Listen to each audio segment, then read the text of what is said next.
Hey everybody, welcome to Jacob's Quest, and today I just finished watching Invincible Season 2, Episode 2, the title of which I think it promised that something was going to happen that ended up not happening, which I guess I'm thankful for.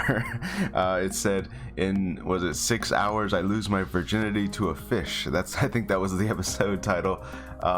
That did not happen, so okay. Like the whole episode I was like, oh god, what's gonna go on? Anyways, so this episode was still a lot more, felt like planting the seeds, much like the first episode. You know, we get tiny updates on each little plot line that we had from season 1, and we still don't get much in the way of like real development as to like what's going on with this multiverse guy. You know, he has a grudge against Mark and Omni-Man, you know, based on, I guess, the collective memories of all different realities. That's kind of where we left that off at, and we don't really get an update on that until like the very end of this episode. So let's rewind a little bit. All right, so basically what we have is first, Mark and his friends graduate high school, right? So it feels like we finally got that out of the way. It's summer vacation now, and that's probably going to be like the setting for this entire season. You know, that way we don't have any more school stuff going on, and I'm sure college will be like next season. So they're summer vacation, and I guess we'll just try to stick with each plotline as we go. Adam Eve, she goes to Chicago and she's trying to like help people out, and she's trying to build buildings faster than the construction workers are. And there's a little bit of foreshadowing here, because when she builds something and the construction workers get all mad at her, they're like, well, how do we even know that your stuff is up to code? You know, like you're just, you know, like you can make a building look normal on the outside, but like you don't have a professional in there, you know, actually looking at the stuff. But this family's like, well, you know, we're gonna have to wait until like Labor Day before we can have a house again, you know. So you definitely see their point of view. And then she goes ahead and she fixes this nice little park area, and she makes it like there's like a fountain, and you know, which right away I'm impressed, because in order to have a fountain you have to have like a whole water system hooked up to it. So she really like did some work making this park happen, right? And so she goes home, and her family is having financial trouble, which if you've seen the Adam Eve special episode that they did, it was like an hour long, like basically her origin story. You know, like her family that raised her, it's especially the dad, he's a piece of work, you know what I mean? Like he's kind of a real ass, although admittedly in this episode he might have a bit of a point. So what happens at first is it turns out that they're having financial trouble because of Chicago destroyed some building for his work, and now he has to work at a Burger King basically. And so she's like, well, here's some food, here's some gold that you can sell. And he's all against that, right? Because he's got to be like, I know I'm providing for this family, it's hard work, you know, like he's trying to, you know, be normal, right? And then later on, you know, there's some newspaper clippings where it turns out the park that she had built was not on stable ground, and I guess everything collapsed as people used it. You know, and maybe some people got hurt. I have to look at the headline. It showed the woman and her child, so I don't know if something ended up happening to them, but yeah, basically the construction workers were right. It's like Adam Eve can build things and it looks really nice, but you know, construction is more than that, you know, like you got to sit there and you got to understand the structural integrity of everything, you know. So kind of a lesson for Adam Eve there. You know, maybe she needs to take if she takes an architecture class and she becomes like a professional in that field, then I feel like she's fine, you know, like then she really can build everything and it will be stable, you know. But yeah, so that kind of sucks that happened. I'm sure she's gonna have to deal with that now, but her dad is still an ass. So that happened with Adam Eve. And then we have the Guardians now, who are now being led by the Immortal, who they you know, they're going through some stuff, you know. So Duplicate is now sleeping with the Immortal, which, you know, the age difference there has to be tremendous, and it's a little disturbing. I mean, I guess they're all adults, I guess. I mean, I don't know. They're like, maybe they're like 18. I don't know. It's disturbing. I don't know how old Duplicate and the other people there. What's his name? I forget his name. The guy who cheated on Adam Eve. I don't remember what his name is. Anyways, I don't know how old they're supposed to be, but it doesn't feel right. I don't know. Maybe the Immortal's not such a great guy. Anyways, and then they run into this new character who's what does he call himself? The Shapeshifter, or something like that. And we get revealed that this is actually the astronaut from season 1 who was a Martian in disguise who hid on the spaceship. And basically he doesn't, it's all played for laughs. He doesn't understand how humans work, and so whenever he has to explain something, he's like, oh, I was just here being a human on this planet Earth, like, so he comically does not understand what's going on, trying to pretend to be this astronaut, and then because he's acting all weird, they send him home, and he's not paying his rent. He's eating frozen pizza because he probably doesn't understand that you're supposed to heat it up. And so now he's pretending to be this superhero because he saw some superhero stuff about the Guardians of the Globe on TV. And so now he's like, oh, I can be like that. I can be like the Martian, right? And so now he's the shapeshifter. So he's still pretending to be human. And I'm sure all of this will become a thing later. Which does remind me, like, I had to go back and kind of rewatch segments of that Martian episode that, like, oh yeah, there's one of the astronaut that he replaced is still there. On Mars and leading those the face hugger things, so that's definitely going to be a thing later. It feels like so much of this show is set up for stuff down the road, right? Which is normal, but also like maybe I'm kind of waiting for like, okay, but can we get some real plot? Because I think everyone's waiting to see Omni-Man, and this guy that they're setting up, this multiversal guy, he's this episode he got almost nothing. So as cool as the setup is, and I enjoy living like in the life and getting little plot updates of every single plot there that they have, I do kind of wish that maybe they would focus on like, let's just focus on like the main one, and we'll but it's fine. We're still early in the season. We have plenty of time to get back to the main plot of what's happening. Anyways, so now they have this shapeshifter trying to join the Guardians, and I'm sure everyone's gonna find out he's a Martian, and the what are they called, the sequids, whatever those squid facehuggers were. I'm sure that's all gonna be a big problem down the road.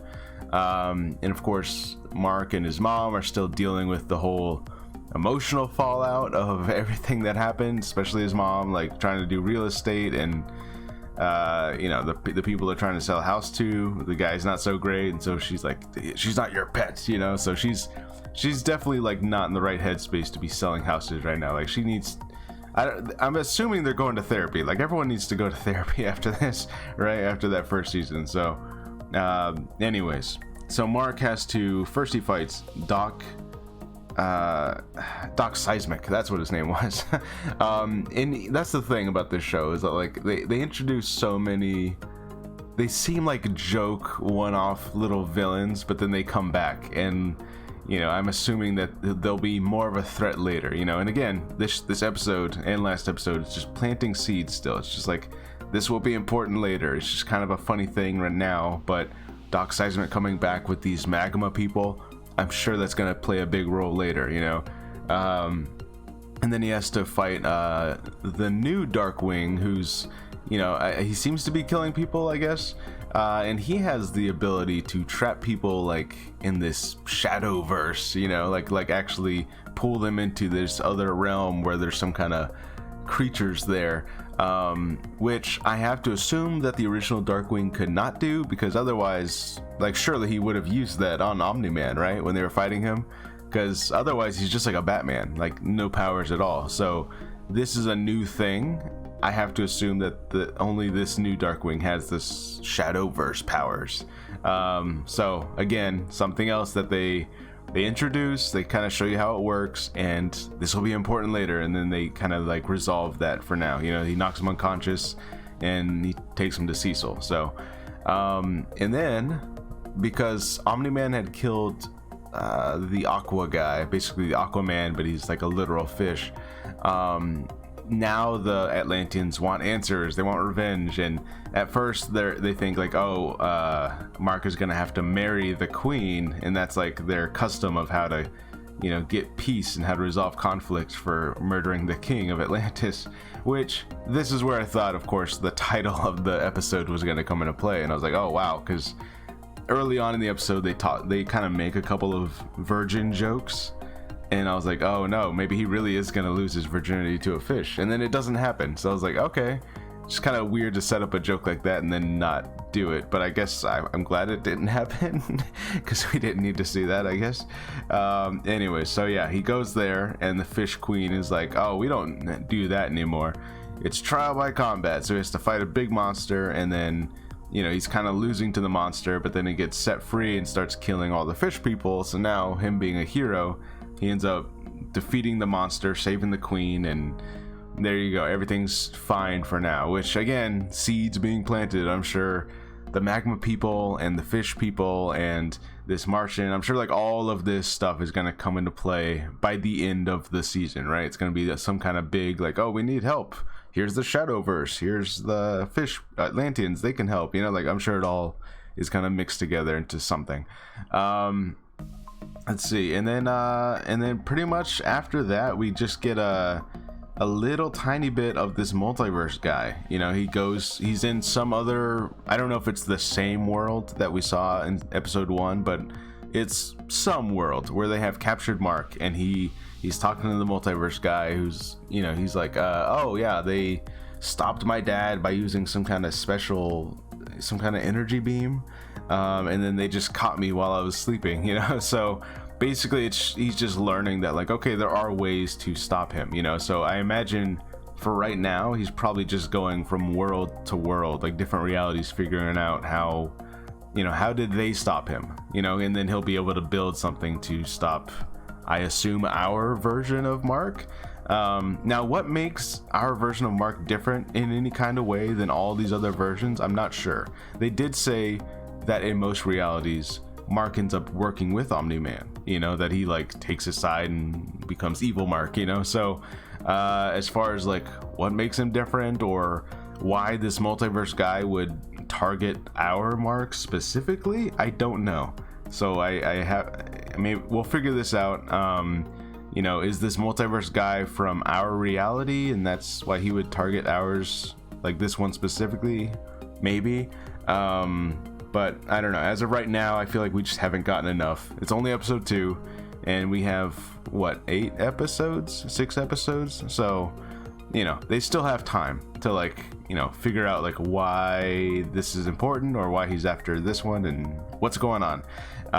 But yeah, I do feel like, you know, the show is juggling a lot of different plot threads, and they're planting a lot of seeds, and it's, you know, I'm still enjoying it, you know, like I enjoy living in this Invincible world and like seeing everything go on. But this episode, like, you know, you look at the individual things that happen, it did feel like I just read like 3 or 4 different issues of comic books that each had their own kind of self-contained stories. So I don't know, it's still fun, but I am hoping that this show starts to focus on like what the main plot is, you know, because as of right now I'm still like, they're just kind of doing things, you know, like different things are happening, and then he does this and then he does that, and I'm like, okay, but where's this going, you know? Are we dealing with the Martians? Are we dealing with the, you know, this multiverse guy? Is Omni-Man gonna come back at some point? I mean, obviously he will, but you know, like I'm sure that's gonna be like an end of the season type thing, some kind of big reveal. So I don't know. For right now, I'm still enjoying the show. I just, I think I just want to start seeing some kind of like, what is the bigger picture for this season, right? Because season 1, like the whole thing was like, okay, he kills the Guardians of the Globe, and then we're trying to figure out why. Like the whole season is about why, and you have like this demon detective trying to figure out why. You have Cecil trying to figure out why he did this. And then you have like the big reveal, and you know what I mean, like it all feels like it culminated to like one thing while also setting up all these side plots and threads. But right now it kind of feels like we don't have that backbone of a mystery, really. Like we have this multiverse guy, but you know, we don't really know like what his deal is, you know. So like it feels like I'm still waiting for the whatever the spine plot, you know, I don't know, you know, like the skeletal structure of what the overarching plot of the season is supposed to be, and I just don't know that yet. So I don't know. Let me know what you guys think, and I'll see you guys next time. Bye.